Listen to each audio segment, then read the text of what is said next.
technical issues there. So, is that good? Yeah. All right. During COVID, we've all had to do various things. And one of the things I picked up is hypnosis. And I learned that Alan is deeply hypnotizable. And so what I've been doing the last few months is I'll just hypnotize Alan and pull him back, forgetting the last 20 years or so. Oh, crap, I need my slides. Sorry about that. Because there we are. So I'll take him back about 20 years and just pose him the same problem. So it's I ask him to give me a model of imperative programming that supports shared memory concurrency and it's compositional, for parallel composition and sequential composition, and a few other things. Anyway, he always gives me a different answer, and so we'll see what happens this time. I'll just wake him up. Alan. Oh, hello. Hey, James. Hey, Alan. So I have a question for you. Oh, sure. What's an explanation of this program here? It's a program with sequential composition. How would you explain it? Oh, all right. Well, that's stuff from 20 years ago. It's like from the 70s. It's like, we just do preconditions on that. And that's true. So what happens here? Walk me through it. Yeah, all right. So, we could do it using core triples. So you start out with the post condition. So we're wanting to know that y is 1. And then from that, we calculate the precondition. And then we feed that back into the next thing, right? So and keep on going. So you chain those preconditions through each other until you get to a precondition true. Okay, that's quite beautiful. And this is actually similar to the theory of predicate transformers as well, isn't it? Yeah. So this is all this is known stuff. This is like 20 or 30 years old. Okay, great. That's awesome. But what do you do with concurrency? Oh, all right. I guess that's slightly harder. But there's been some fairly recent work, hasn't there, on like shared memory concurrency models. So we can put in order defense. So we can, let's take this concurrent program, right? We build for the read and write events for that thing. And then we chain them together for the ones that are ordered. So within a thread, there's order. And between threads, well, there is some order because you want, reads to happen after the writes. And you probably want to know that anything that's a blocker, like that write, blocks the write of X. So you want those to be ordered as well. So you put in blockers, but otherwise it's mainly just thread order. Okay, that's great. But what about hardware? Hardware can reorder these things, Alan. Oh, can it? Yeah. That's right. Look. Multi-core systems have just come out. Yeah. Anyway, look at this thing. So this is a program. It's writing X and then reading Y in one thread, then writing Y and then reading X in the other thread. And then by your analysis here, in order to justify those reads, I have to put in order here, which gives me a cycle. So therefore, this is no longer a partial order, and I'm in trouble. What do you do? Oh, yeah, all right. I guess there is that all this weird stuff about caches that will cause this kind of thing. Okay, we're going to need to deorder. So yeah, it just that requirement that the threads produce order. I think we're going to have to drop that. Okay, that sounds great. But what about SCTRF? What? What's that? What about thin air? What? What? What are the? I do not understand your words. You can't just drop that order. Look at what happens here. So here I have a thread that reads X, and then if it sees a certain value, writes Y, and then the other thread does something symmetrical. If I drop that order, this execution would be allowed, and yet this is clearly a nonsense execution. Oh, all right. I see what you mean about that. Okay, so we need some kind of notion of dependency, don't we? So in this case, it's a control dependency. Yeah, that's great. So wait, how are you going to do that exactly? Well, okay. The obvious thing to do is to read off dependencies from syntax. Just use the 3 variables. Okay, that's great. All right, so that's going to solve this particular problem, right? Because that control dependency will now be in introducing order here, and therefore forbidding it, right? But what about compilers? Yeah, all right, that's right. Yeah, compilers. still do all of their optimizations assuming single-threadedness, don't they? Yeah. Okay, yeah. So like that example there, the semantics of that assignment to y is going to be constant 0. So we need to like use semantic dependencies as a way of calculating dependencies, not just syntax. Okay, fine. All right. So you've got this idea, semantic dependencies. That's awesome. That solves this problem. But you know, it's a great idea. How are you gonna do it? All right. Well, going back, we have this notion of preconditions and predicate transformers. So maybe what we could do is we could take these POM set models and then we could put a precondition onto each event. And then like calculate a predicate transformer that will tell you how each program like changes the preconditions. Wait, how is that going to work? Wait, I don't understand. All right. Well, okay. So let's take an example program here. So the precondition of being able to write 1 into x is the s equals 1. And we read 1 into s from that read action. And so now what we want to do is we want to compose those two together. Okay. So we want a predicate transformer over on the left. But the thing is that in order to get this notion of dependency and independency, we need to keep track of which set of actions it is, what set of events the transformer is going to provide. So, like in this case, Okay. if you depend on that read action, then you get to assume that s equals 1. Whereas if you don't, so you have the empty set of events, then it's just the identity. I see. And so with this introduction here of this this weakening of the precondition, so now all those preconditions are tautologies. So all we have to do is require that they're tautologies at top level. So by the time you get up to top level, everything's a tautology, and so all the events can fire. So that's the case of dependency. So for independency, what happens? Yeah. So for independency, rather than taking the case where you actually did depend on the event, you take the empty set case because you're not depending on anything. And that means you're using the identity predicate transformer. So you still end up, when you do the composition, with that, that horrible arithmetic expression on writing y is 1. But that's a tautology. So now everything here is a tautology. So that's a valid top level POM set. Wow. Okay. So tautologies, we can just erase them, and it looks like we wanted. Yeah. Yay! Yay! Yay! That's pretty good. But yeah. So I mean, what's really beautiful about that idea is this idea that in the logic, you've got this idea of capturing local order, but in the POM set is capturing the order of the local events, this thread's events that are seen by other threads. So it's kind of this global order, the other order. That's really beautiful. But what do you do with control independencies? Oh, okay. What would an example of a control dependency So something like this. So here we're reading x, and then based on the value, we either do one thing or the other. But you can see here that actually those dependencies, the conditionals there are false dependencies, right? Because we're going to write 1 regardless. Yeah, okay. I can certainly imagine a smart compiler would be able to work that out, that in fact that conditional is unnecessary, and it will just like rewrite everything to y is 1. So there'll only be one y event.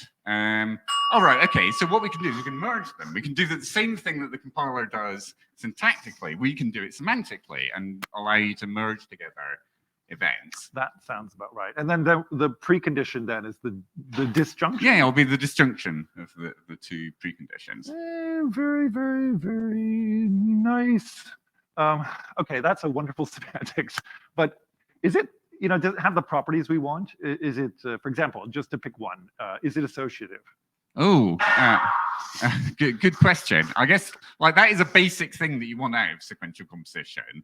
If you're going to like give a semantics to something called semicolon, you'd at least like it to be associative. It's pretty basic, yeah. But it should be. I mean, like my gut feel is that it is. It's yeah, like gut feel. It's based on composing. Your gut feel. Oh my God! If I had a dime for every moment. In any case. All right. Okay. Well, let's go through an example. Right. Okay. So here is like 3 of those POM sets. And now, we've got two ways of stitching them together.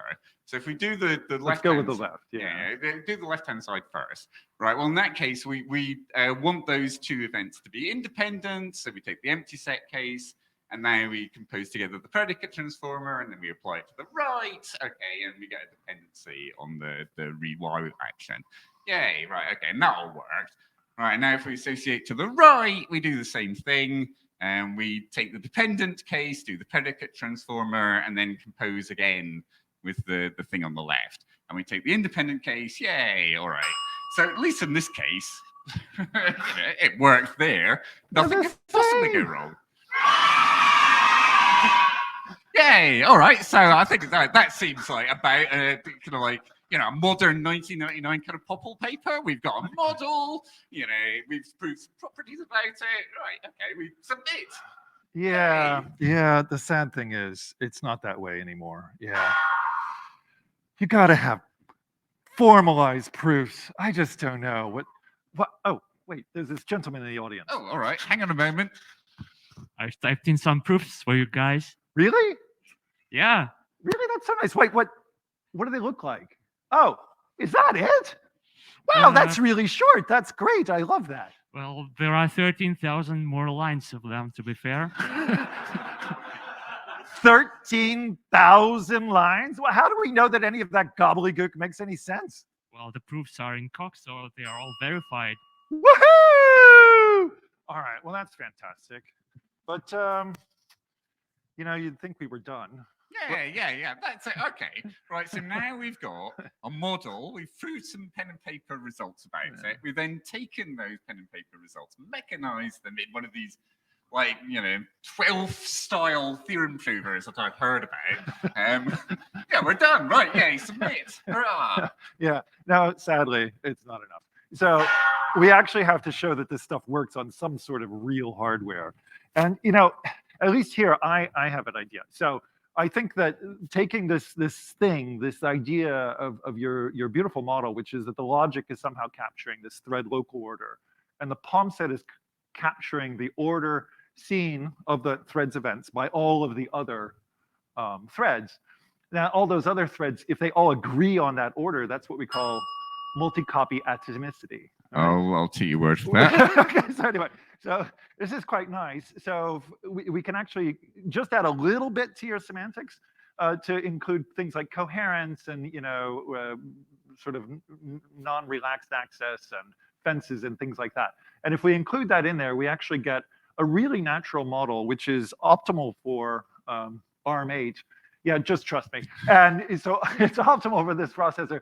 On relaxed access and released access, it's not going to be optimal, sadly, for acquiring access. You can look at the paper for that.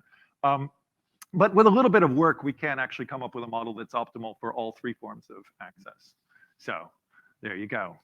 This actually is a really nice result. It corresponds to two alternative formalizations, which are going to be presented on Friday in the top list section.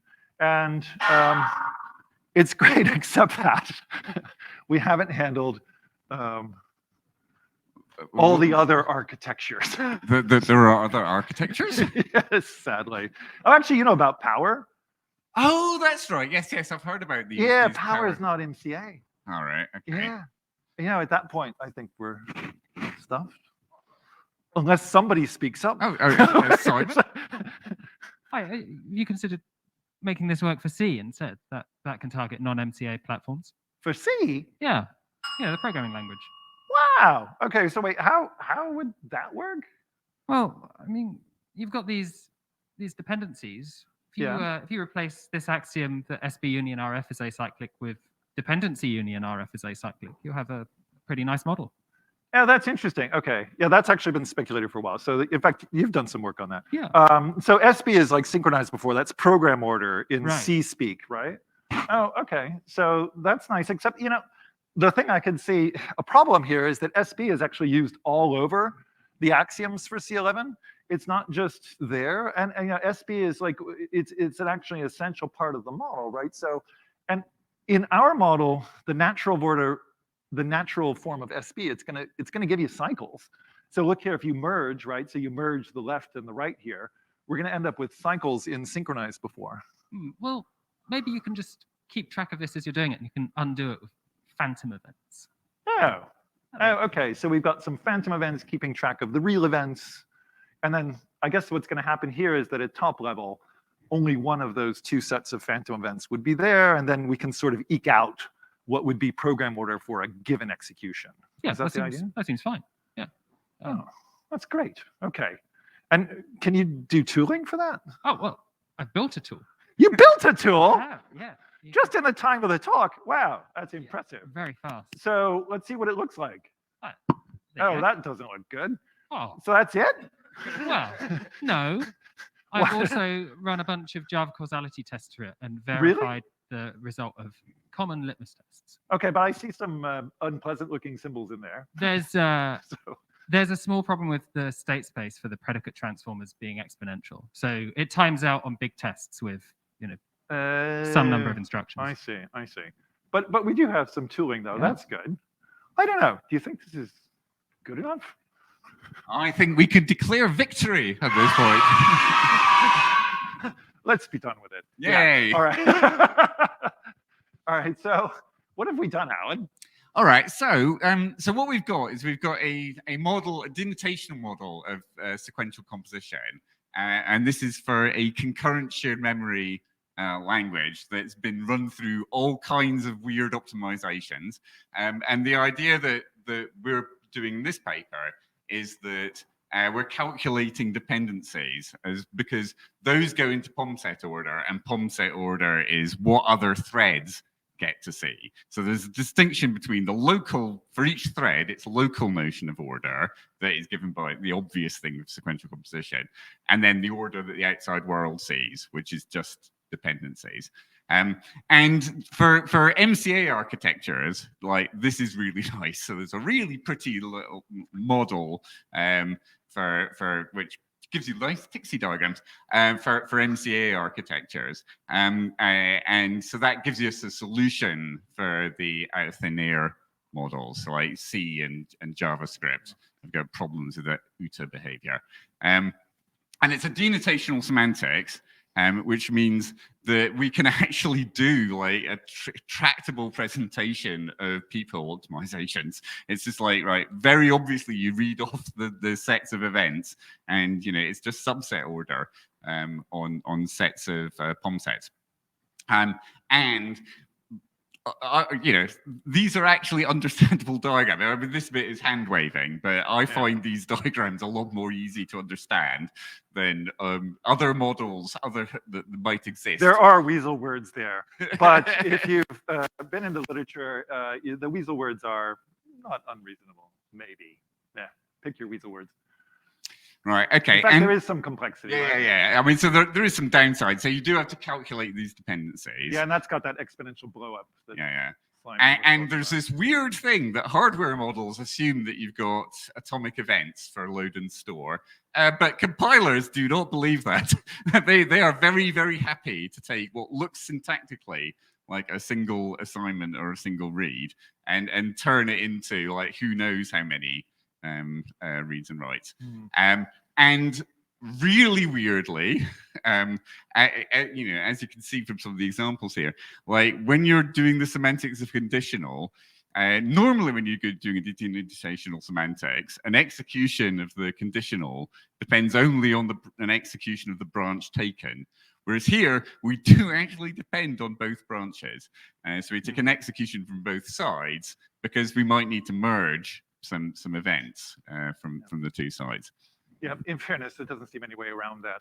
So there's a lot more in the paper, I suppose. But to me, the big takeaway for this is that concurrency is actually not that hard. I mean, in fact, the first thing that you came up with for POM sets, it's still the thing we're doing for concurrency, right? So, but for sequentiality, that's actually a hard problem. So because here what we're deciding is the order that's seen by other threads. So it creates this difficulty. And so thank you for your attention.